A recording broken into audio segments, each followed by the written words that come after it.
This is Metro Week. Our top story, the Jaguar in the Santa Rita Mountains. We'll find out what's known and how it shapes land use decisions. Then our Journalists Roundtable analyzes the week's news.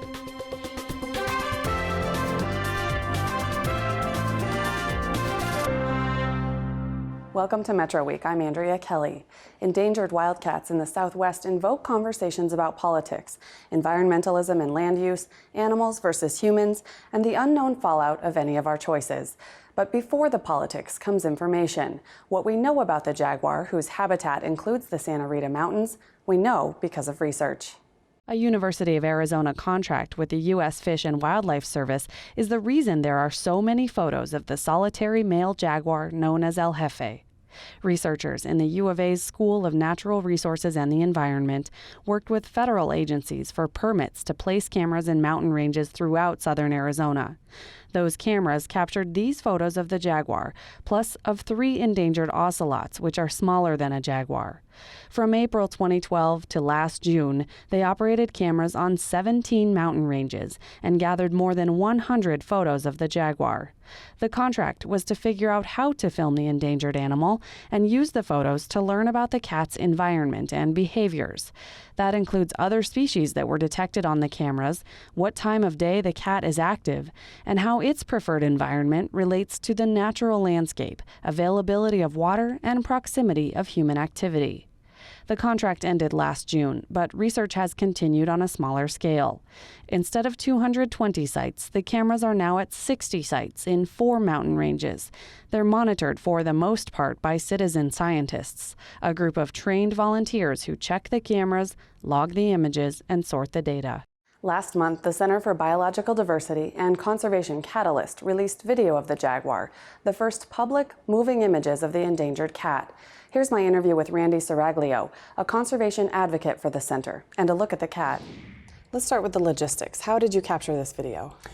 Well, we contracted with one of the lead researchers on a recent jaguar monitoring project run by the University of Arizona that wrapped up last June. And he felt it was very important to keep this work going, and we thought so too. So that was Chris Bugby at Conservation Catalyst.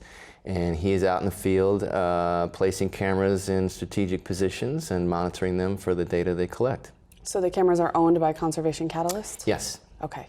And then so they run them, and then how did it get to the Center for Biological Diversity? Well, the collaboration that we wanted to see out of this was to take the footage that we got and use it to promote jaguar conservation. We feel it's very important for people to know that we have jaguars in the United States and here in southern Arizona, and to see these beautiful images and, really care about protecting these animals. And when was the footage taken? The video footage that we released was from a period in the fall, ending around mid-October, I think, was the last video clip that we got. And have there been other footage, either video or stills, that Conservation, what was the Catalyst. name? Conservation Catalyst, yeah, has picked up since then? Actually, they don't check the cameras all that often. You put them out there and you leave them be for a while. But no, we have not gotten any more videos since then. Arizona Public Media did a previous story on when the U of A was involved in some research, and they were seeing the jaguar cross through the cameras about every 30 days or so. So can you tell us what it means that there hasn't been more sites at these cameras since the fall? Well, jaguars wander around quite a bit, and even El Jefe has gone the length of the Santa Rita Mountains from one end to the other, and he was originally spotted in the Whetstones, which is a different mountain range altogether. So, when he disappears for a little while, there's no telling where he's gone, but it's entirely possible he went to visit one of those other areas, that he had been to before, or went somewhere new looking for females and other things to do. So we'll move from logistics to impact. What does it mean that we have this video, or what can it tell us? Well, it tells us over the past several years that El Jefe has been using the Santa Ritas as his home territory. And he is very healthy every time he shows up on camera. So clearly the habitat is good and it's suiting him well. And as you mentioned, the consistent records of him over that period of time are very encouraging. It proves what we knew all along, is that this definitely is critical habitat and it should be protected. Now that plays into the political conversation debate about whether the Hudbay company should operate the proposed Rosemont copper mine in the Santa Ritas. Part of your mission is to oppose that mine, correct? Yes, my mission is to stop that mine, actually, and that's what we plan to do. So how does this video play into that effort? Well, we can show that this is occupied territory for jaguars, and of course, jaguars in a lot of ways stand in for many other endangered species that are going to be affected by this mine. It's a huge conflict that it's right there, ground zero in El Jefe's home territory, but it has a wide range of impacts that will harm many other species.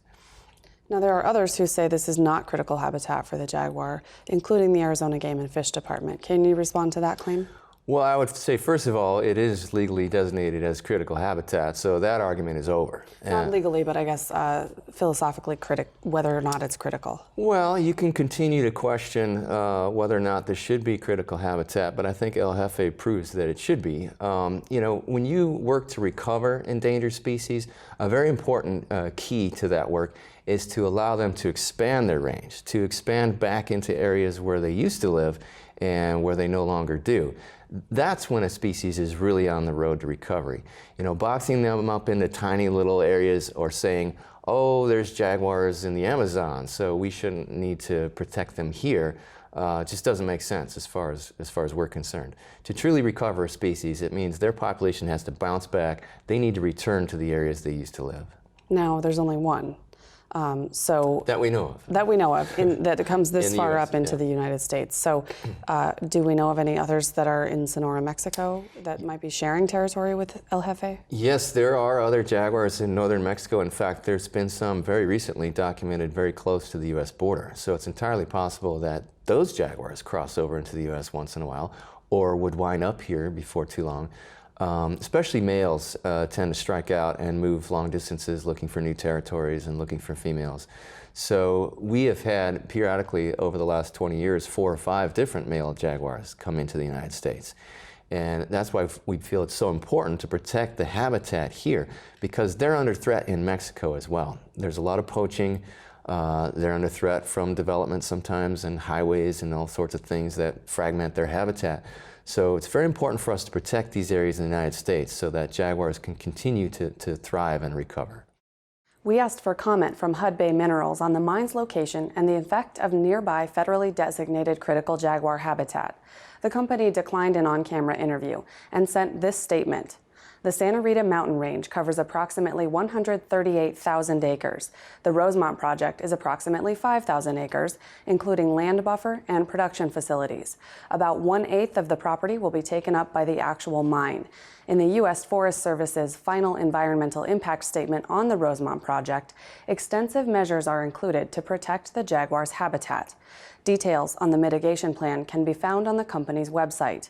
The statement went on to say, Hudbay's leadership remains committed to the approval process and providing the regulatory agencies the plans and information they require. We remain optimistic the final steps of the permitting process will be accomplished in a timely manner and will help build a mine that creates jobs, complies with all environmental permits and requirements, and strengthens the local economy.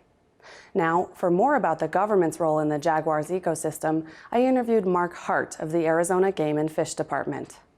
Mark, can you give us the history of jaguars in southern Arizona or maybe even in the Santa Rita mountain range?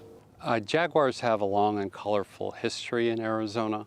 The fossil record indicates they may have ranged as far north as Colorado and California at one time. But they, over the years, the historical record shows they were seen in various locations throughout the state. Not necessarily the Santa Ritas, but there was at least one in the Catalinas. What do you think about the recent video that was released showing the jaguar that is sometimes in the Santa Rita Mountains? It was thrilling to see the video. We have been participants in the process of tracking it since it first turned up in the Whetstone Mountains in 2011. But as thrilling as it is, we shouldn't read too much into that insofar as jaguars in Arizona are concerned.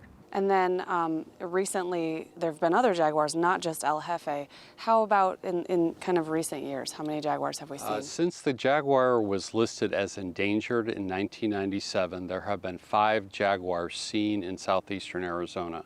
2 in the Babaquivris, 2 in the Palacios, and 1 that started out in the Whetstones and was last seen in the Santa Ritas. That's El Jefe today, the one we have try heard not of. to use the name for fear of anthropomorphizing an animal, but yes, El Jefe. And are they all solitary males?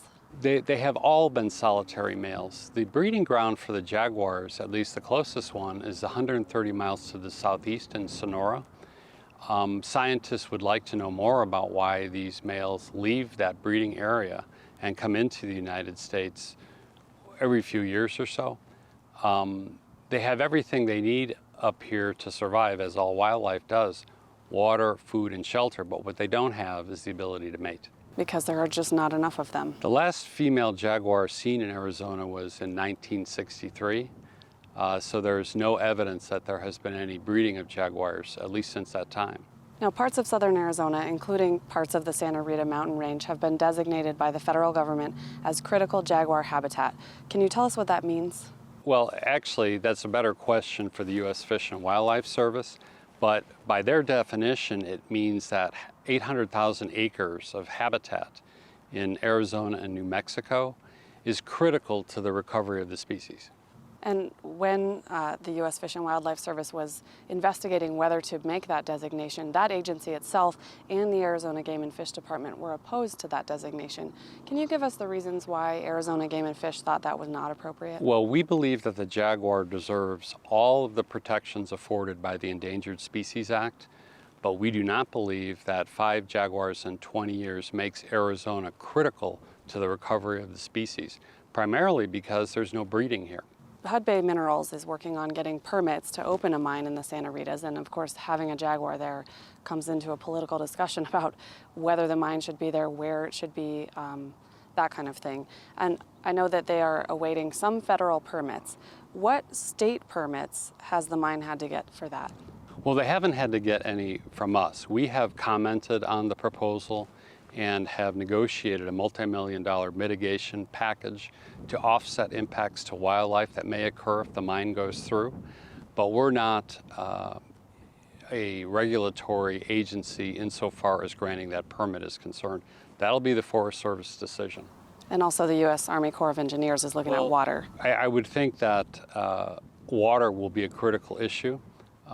We have concerns about water impacting wildlife in the area, but that's why we attempted to negotiate a mitigation package to offset those impacts. So you weigh in as appropriate, but your agency is not assigned to issue any permits? No, we issue no permits in connection with the mine. Thanks, Mark Hart, for your time. You're welcome. Hi, I'm Nancy Montoya, in for Lorraine Rivera.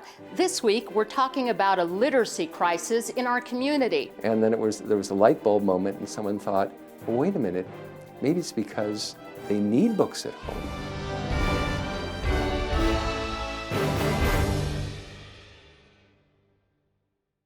Now our Journalist Roundtable. Joining me in the studio today, my colleague Christopher Conover, and Kurt Prendergast of the Arizona Daily Star, and Paul Ingram of the Tucson Sentinel. Paul, let's keep talking about this Jaguar video just a little longer. Obviously, Mr. Seraglio mentioned that this is part of a political effort to try and stop the proposed Rosemont mine. But since the animal is already protected, I just wanted to ask you, how much does the release of that video really matter? Well, the thing for a video of the jaguar is that it actually is a kind of marquee species. It lets them show a species that they can get people to really care about, that they can show, but also lets them protect the land that actually has lots of other species there, including a frog, a kind of fish, and also some plant species. Well, I think also what it does is, and yes, it was political, but it excites people. The video got people excited again. You go out and you hear people talking about it.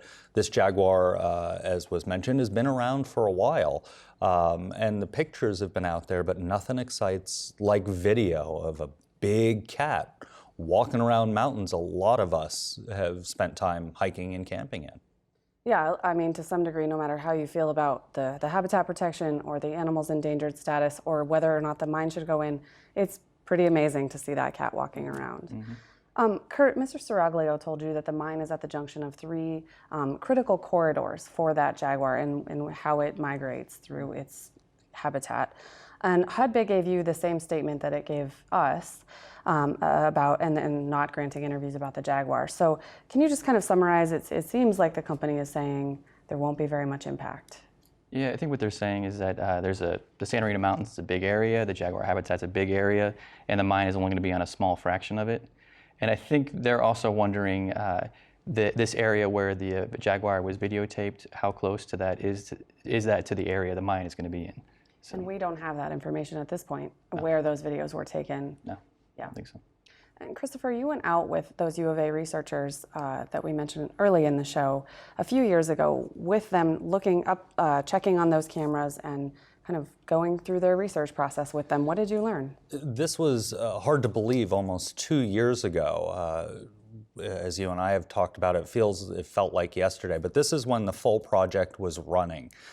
We were out in the western area, we were west of Tucson, the area where the Jaguar Macho B had been seen. We were kind of on the edge of where that Jaguar had been seen.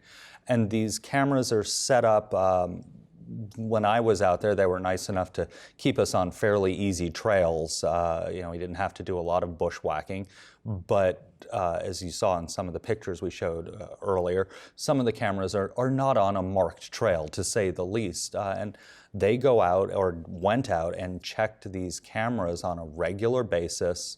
And then they had to do a little bit of maintenance also. The cameras are motion activated, so they had to make sure there was no grass in front of them, which would just keep activating the cameras, or branches from bushes and trees and things like that. So they do a little maintenance on it, collect the cards that were in there and put in new ones, and then take it back and process the data.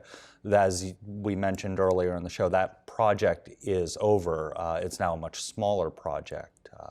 I was actually surprised to learn, though, I mean, I thought that all of the cameras would be really remote, really hard to get to. And so the fact that some are actually just a little ways off a trail was a surprise to me. And some of them are really remote. Like I said, I think they were just being nice to me, so we didn't have to do a lot of bushwhacking. Some were on or near, not on, but near trails. And some were a good ways off that they were able to point out, say, oh, up on that ridge line, we have some cameras and things like that, or back in that area that's more densely wooded, we have cameras. Like I said, I think they were just being nice to me that we didn't check some of the more remote ones. And we mentioned we don't know where the Center for Biological Diversity and Conservation Catalyst videos were taken. Other than the cameras you visited, is there a map or any public information about the U of A's cameras? The U of A, for a lot of reasons, keeps the locations of those cameras very close to the chest. As much as I would love to be out hiking in the Santa Ritas, as I do often, or camp, and come across the Jaguar, admittedly at a safe distance, they don't want all of us out there looking for the Jaguar, because that could potentially impact the Jaguar or the ocelots or anything else. So they keep that very close to the chest. And that's understandable. When I went out with them 2 years ago, they didn't want me to very graphically describe the area we were in, other than just west of Tucson. And so that's for not just animal protection, but human protection also. Exactly, exactly. All right, I'm going to switch topics on us. And Kurt, you have a story coming out in this weekend's Arizona Daily Star about the medical marijuana industry. So give us a little preview of what you looked into. Sure. So one of the things I do is I go to the Superior Court and check the records every week. And over the last month or two, I keep seeing civil lawsuits filed by business partners in the medical marijuana industry. Sometimes it's people who are calling a meeting of the board of directors of dispensary without notice and voting off the person they didn't tell. Other ones are dispensaries partnering up with growers, and they end up, that falls apart. In one instance, we had a video camera supposedly recorded the owner of the dispensary going in, cutting down all the plants, loading them into an SUV, and driving away. Wow. So there's kind of crazy things happening. And so the story kind of tries to, bring all those stories together in Tucson, Pima County, and the rest of the state, and then also try to get at why these are happening. And I spoke with a lot of people in the industry, and it kind of comes down to, it's a very young industry. It's basically 3 years old. The substance marijuana is legal in the state. It's not legal at the federal level. A lot of banks are very hesitant to do business with medical marijuana dispensaries because they're worried that there'll be federal money laundering charges. And so these businesses are a lot of cash, a lot of like non-written contracts, a lot of informal agreements that are falling apart. And so this is all in the context of this summer, for the first time since 2012, they're going to issue more dispensary licenses. So we have 99 licensed right now, 91 actually operating, and there's potential a total of 126. So we're going to see what happens. So it's not just replacing the ones that have fallen apart in the meantime, it's actually adding to the total number in the state. Yeah, and so these agreements that have fallen apart don't necessarily mean that the license is gone. They're still able to operate and sell. But it's just a sign of kind of how informal arrangements and a little bit of greed are making the industry a little shaky in the foundation. All right, and on that note, in the industry, there's always some bills in the Arizona State Legislature to regulate the industry further or to change maybe the way that law is functioning at this point. What's on the table this year? 6 bills, from a quick look, 6 bills were filed dealing directly with marijuana in Arizona. A couple of them never even got hearings. We're to the point where things aren't really getting committee hearings anymore. If it hasn't been heard by one committee at this point, the bill is pretty much dead.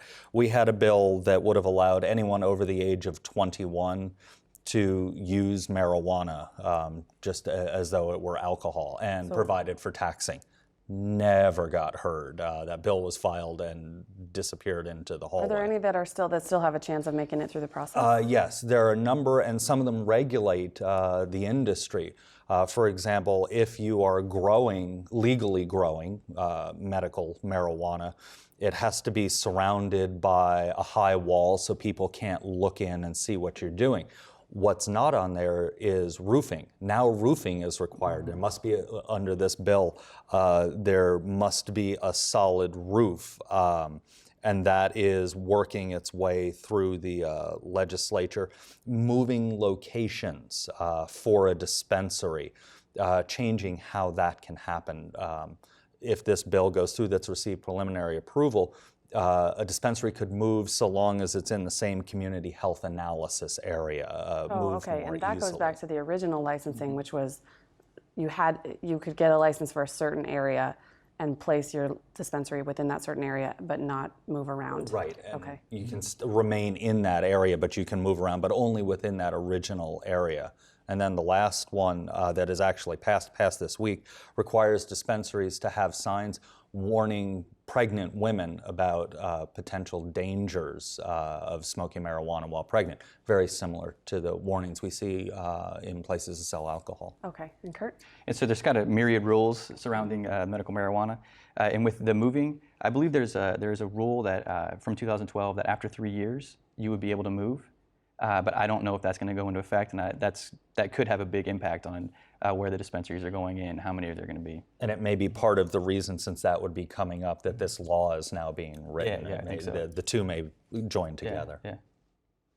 And how many rules have been kind of put forth since medical marijuana was allowed to actually regulate the industry? I mean, is this an industry that keeps getting regulated again and again and every year, or is this something new? Well, I think there's actually. I think it kind of stopped in 2012. There were some things. There was a rulemaking in December that threw out a couple of requirements dispensaries would have to have. But I don't know how many rules have changed since then, like formal rules from the Department of Health Services. It's kind of been static for a couple of years. And there's always bills in the legislature, but nothing major that I can think of off the top of my head in previous years has passed. It's mostly dealt with through rulemaking. Mm-hmm. Now, there's also an effort to get an initiative on the ballot for full legalization, potentially of the type that Colorado and Oregon have done. When will we know if voters are going to weigh in on that, Christopher? July. Signatures have to be in by July, and that's when we find out of all the things that are going on the ballot, citizen initiatives. That's when we'll find out what we, the citizens, get to vote on, up or down. And Paul, you cover the border. That's your primary beat. Sure. How much of a problem is marijuana? Have we seen some of the issues, the drug? What are the what is the word I'm looking for? Sure. The drug, when they get drugs, Mm-hmm. are they still looking at marijuana, or is it other drugs now? And you see the Drug Enforcement Agency put out a report and just this year, and they showed that there's been about a 30% drop in marijuana in smuggling. But still, we still have really large amounts coming through. Increasingly, we see a lot of bigger amounts coming through in shipping containers in the back of trucks. Just last week, they found 17,000 pounds of marijuana hidden in a bunch of aircraft parts. And 17,000 pounds, so it's about 4 to 5 tons. That's what is the size of the medical marijuana is about 19 tons. Yeah, right. So right there in the back of one truck in one day is almost a third of the entire medical marijuana that's been sold in Arizona in a year. Wow. So. Okay, so it's definitely still something they're seeing at the border. I think there's still a really big business. They're starting to push through other drugs. Methamphetamine and heroin are becoming increasingly drugs, and that may be in a bit of a response to that fact that maybe marijuana doesn't make as much money as it used to. We certainly see it, though. I'm on the list from the Border Patrol every time they make a decent size arrest for drugs or human smuggling. We get notification, and every week there are marijuana arrests of good size. Maybe not quite so big as the one Paul was talking about, but there are good size ones every week, in addition to heroin and meth and other things. Okay, well, I'm going to stay on the topic of crime, but switch to a different crime. Kurt, every year during the GEM show here in Tucson, we hear about potentials of fraud or fakes, warnings that people should be careful what they're buying. But this year, Homeland Security investigators actually charged somebody with smuggling of fossils. Can you tell us about that story? Yeah, so he was arrested at the 2015 GEM show, and then he was just sentenced in federal court. But what the investigators say is he had hadrosaur eggs and Psittacosaurus, if I can pronounce that right. That's pretty good. A skeleton. We need a 6-year-old to pronounce it correctly. Right. And the skeleton, the fossil, is really amazing. It looks like a full creature about this big that it really looks like it could just jump right out at you. But he was selling that at a booth at the GEM show in 2015, and some Homeland Security investigators went in and they chatted with him. He told them it was from China, and reportedly said that it was in violation of Chinese law but not U.S. law. But the story as it's being told is the fossils were dug up in northern China, just south of Mongolia, and then they were smuggled out of the country in a shipment of stone carvings, and they ended up at the GEM show, and he was selling them there for about $15,000 for the skeleton, $450 for the eggs, which are about that big. And the investigators, they bought them, took photos of them, sent them to an expert. And the investigators also have their Smithsonian Institution training to learn, what's suspicious, what's not. And he ended up pleading guilty to a smuggling charge. He got, I think, 5 years of probation and a $25,000 fine. Well, Paul, tell us a little more about that investigative process. How do you know if there's a fake fossil if you're a Homeland Security investigator? Well, in this case, the fossil was real. The fossil had been illegally harvested in China and then smuggled into the United States. So Homeland Security investigators, which is a part of the Immigration Customs Enforcement, have special training to look for things, not only that are fake, but also things that have been brought into the United States that shouldn't have been, that are in violation of some international law. And in this particular case, they realized that hadrosaur eggs from China were considered a cultural artifact. And so they went and took it to their expert. And the expert said, yes, those are hadrosaur eggs, and that looks like a real skeleton. That guy probably illegally smuggled them. So they also look for things like paintings. They also recovered, during the same GEM show, conflict rubies. These rubies that are used essentially as currency for illegal conflicts in Africa. And so they also arrested somebody, but they haven't charged him yet. Mm-hmm. Paul, you may not know this, but as someone who goes to the GEM show, if I had $15,000 I didn't know what to do with and bought that skeleton, am I legally in trouble in any way, or is it just on the seller? That's a good question. I don't think I don't know for sure, but I don't think you're liable, because really the main crime is in part for CBP and for ICE is the fact that he smuggled them into the United States. Then there's also the violation of international law, which controls artifacts, and so that there's two separate kinds of crimes that you wouldn't be attached to if you bought that particular piece. But then they could seize it from you because it's Exactly. improper. You shouldn't. Right. It wasn't allowed to be sold to you, even though you might not have bought it illegally. So that they could seize the property back from you. That's general property law. Just last question. We've got about 30 seconds left. So this is an international crime. Or a domestic federal crime? Both. Okay, and so he was charged here Yeah. in federal Tucson court. federal court Mm-hmm. and sentenced and convicted under that federal crime. Are there? Yeah. Do you know if there's any international? I don't know if there are. I And mean, then- it's certainly the reason that they busted him was because of a violation of international law, international conventions, but he certainly was charged in federal court. All right, well, that's all we have time for today. Thanks for watching. As always, there's more on our website, including a chance to comment on our work. I'll see you next week.